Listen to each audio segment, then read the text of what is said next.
한 주간의 IT 이슈를 브리핑해 드립니다. IT 이슈 위클리 지금 바로 시작하겠습니다.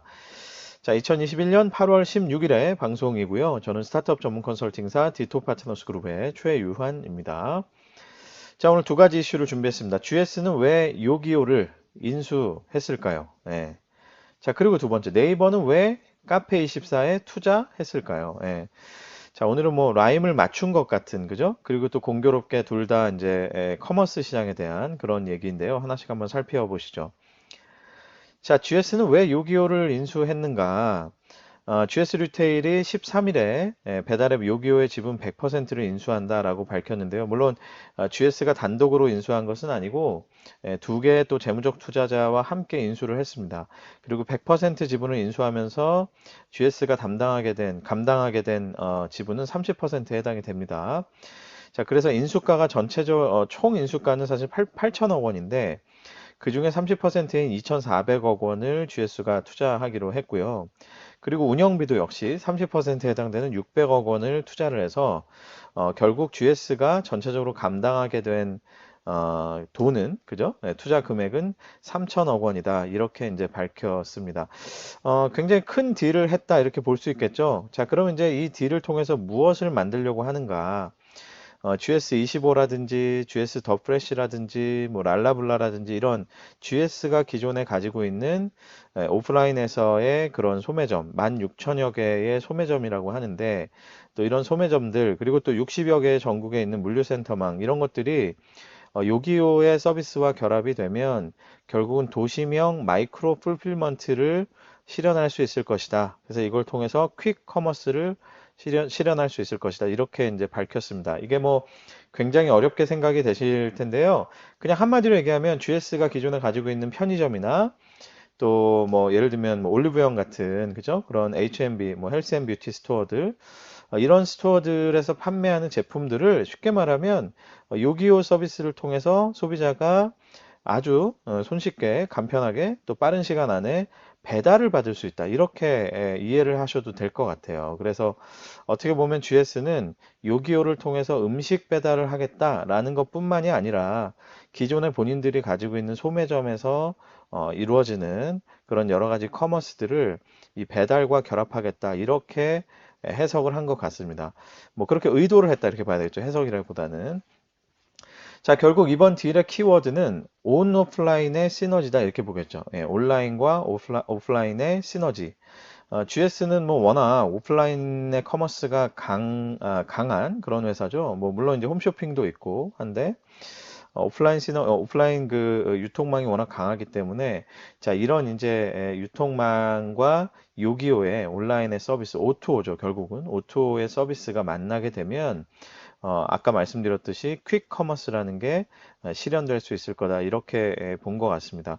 결국 GS가 아마 이번 딜을 접하면서 뭐 굉장히 스마트하게도 이 요기요라는 거를 단순히 음식 배달 사업자라고 좁게 정의를 한 게 아니라 어떻게 보면 굉장히 넓게, 그죠? 이 배달이라고 하는 이 라스트 마일에 있어서의 소비자의 접점에 닿아 있는 그런 배달 네트워크를 가지고 있는 그런 자산을 보유하고 있는 사업자로서 요기요를 재정의를 했기 때문에 이런 식의 딜이 나왔다 이렇게 볼 수 있겠죠. 자, 그렇게 보자면 뭐 어찌 보면 조금 이제 뭐 당장은 아니더라도 그죠? 단기적으로는 당연히 음식 배달에 대한 요기요의 이제 그런 사업의 포트폴리오가 당연히 더 강하겠죠. 근데 어떻게 보자면 GS가 진짜 관심 있는 거는 배달보다는 뭐 비마트와의 그죠? 배민의 비마트와의 경쟁 이런 것들을 염두에 둔 게 아닌가 이런 생각도 들긴 합니다. 자, 그만큼 어쨌든 기존에 본인들이 가지고 있었던 오프라인의 자산과 요기요라는 온라인의 서비스가 결합돼서 어떤 시너지를 만들까 이 부분에 대해서 굉장히 고민을 많이 한 것 같아요. 뭐 저는 그냥 이건 제 상상인데 뭐 언론에 났던 내용은 아니고요. 뭐 장기적으로는 뭐 홈쇼핑과도 시너지를 낼 수 있지 않을까 이런 생각도 들어요. 어차피 홈쇼핑은 스케줄에 의해서 그렇죠? 스케줄에 의해서 서로 판매자와 구매자가 약속된 시간에 딱 이제 구매가 일어나는 그런 특성이 있잖아요. 자, 그렇게 되면 물건들을 미리 뭐 집 근처에 어느 정도 이렇게 준비를 해놓고 이 요기요의 배달 네트워크를 통해서 내가 홈쇼핑에서 주문했는데 바로 뭐 한두 시간 안에 배달이 된다. 그럼 뭐 굉장히 파괴적이겠죠. 자, 그런 면에서는 뭐 아주 좋은 시너지를 만들 수 있겠다 이런 생각도 들고 아주 흥미로운 시나리오들이 많이 나올 수 있을 것 같습니다. 근데 다만 뭐 그동안 뭐 롯데도 그렇고 롯데를 필두로 해서 굉장히 뭐 많은 회사들이 뭐 신세계도 그렇고 뭐 GS도 그렇고 온오프라인 시너지에 대해서는 늘 고민을 많이 하고 시도를 많이 했었죠. 근데 뭐 굉장히 많은 돈을 투자했지만 사실 결론적으로 이렇게 성공한 케이스가 별로 없었어요. 그래서 과연 GS가 요기요 인수를 통해서 진짜 꿈에 그리던 이 온오프라인 시너지를 과연 잘 만들 수 있을지.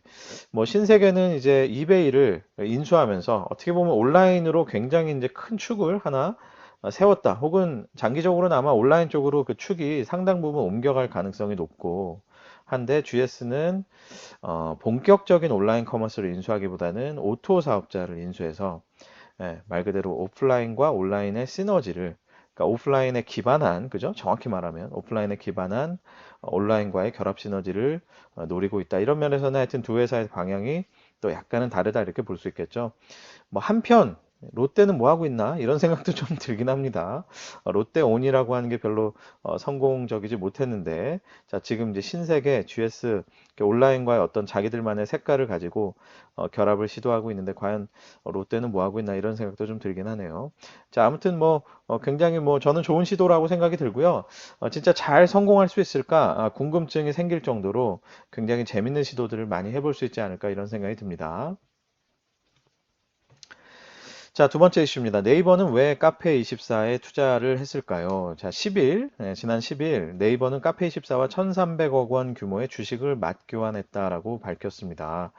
자, 뭐 솔루션, 마케팅, 물류, 판매, 뭐 운영 지원, 뭐 결제, 뭐 등등 양사 간의 중요한 자산들을 이제 공유하겠다 이렇게 밝혔는데요. 자, 뭐 쉽게 말하면 이런 거죠. 뭐 스마트 스토어로 어떤 셀러가 출발을 하죠. 내가 이제 온라인 판매장 한번 돼보겠어. 해서 이제 스마트 스토어에서 출발을 하고 그러다가 이거 장사가 잘 되네. 브랜드가 좀 커지네. 그럼 내가 이 스마트 스토어 안에 갇혀 있을 게 아니라 이제 독립적인 어떤 샵을 하나 만들어야 되겠다. 그래서 카페24로 나와서 독립을 하죠. 이게 이제 지금 가장 흔한 그죠?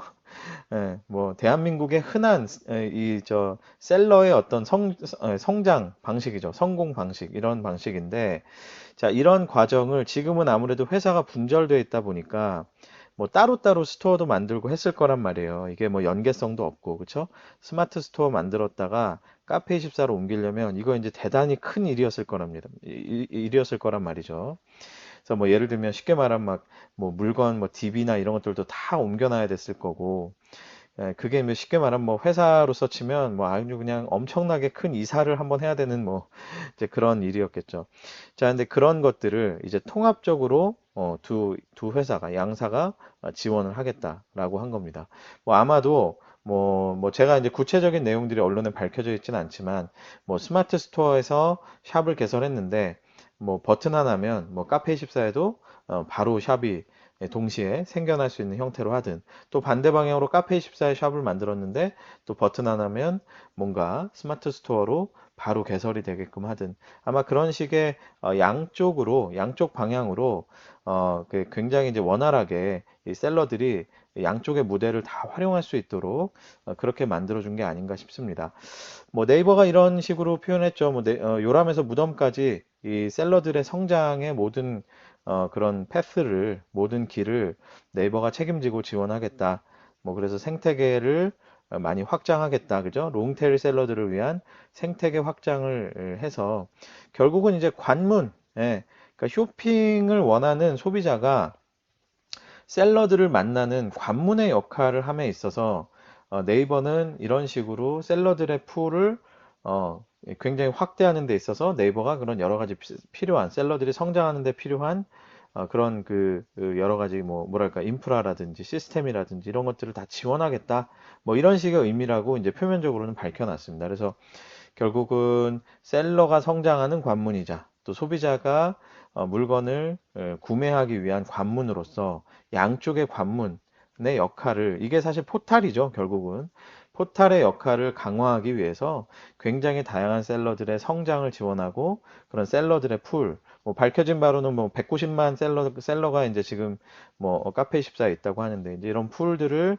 굉장히 다양하게 네이버가 또 끌어들임으로써 여러 가지 생태계를 확장하겠다. 그런 식으로 이제 언론 기사들에 많이 이제 내용이 나왔죠. 자, 저는 그렇게 생각합니다. 결국은 검색이구나. 이런 생각이 들었어요. 이 기사를 보면서. 역시 네이버는 결국은 검색이구나. 쇼핑 검색이겠죠, 여기서는. 그죠? 자, 이게 왜 이런 생각이 드느냐.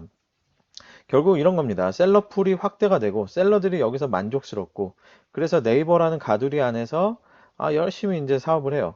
자, 그렇게 되면 어떻겠습니까? 이 물건을 찾는 소비자 입장에서는 셀러 풀이 확대되고 다양해지고, 가격대도 다양해지고 할수록, 이 쇼핑 검색의 품질이 제고될 거란 말이에요. 쇼핑 검색의 만족도가 올라가겠죠.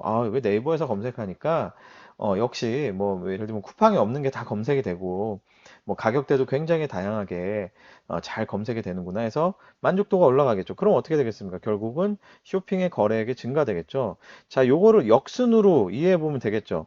자, 네이버가 지금 쇼핑에 탄력이 받았고 쇼핑이라는 게 이제 네이버의 미래 성장이 굉장히 중요한 축이 됐단 말이죠.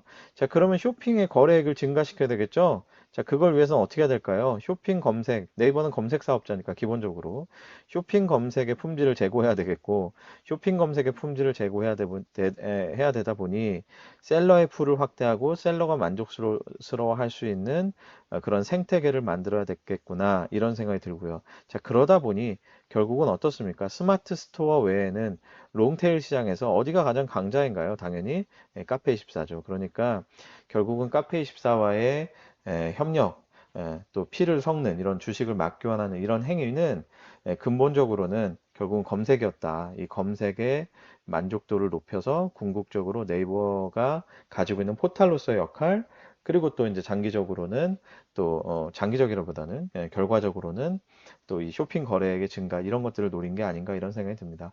뭐 앞에서 보셨듯이 GS는 뭐 오프라인 자기들이 가지고 있는 가장 중요한 자산인 오프라인에 기반해서 어떻게 하면 오토 서비스를 붙여서 시너지를 만들까 이런 뭐 굉장히 좋은 어프로치를 했고 네이버도 역시 본인들이 가지고 있는 가장 중요한 자산인 이 검색을 중심으로 해서 이 검색의 이 소재가 될 수 있는 그죠?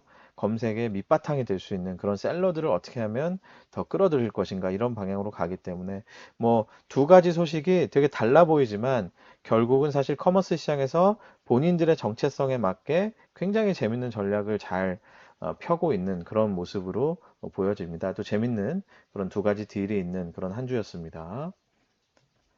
자, 오늘 방송 여기까지입니다. 유튜브와 페이스북, 애플 팟캐스트, 네이버 오디오 클립, 그리고 팟빵을 통해서 만나실 수 있습니다. 검색창에서 디토 파트너스 그룹을 검색해 보십시오.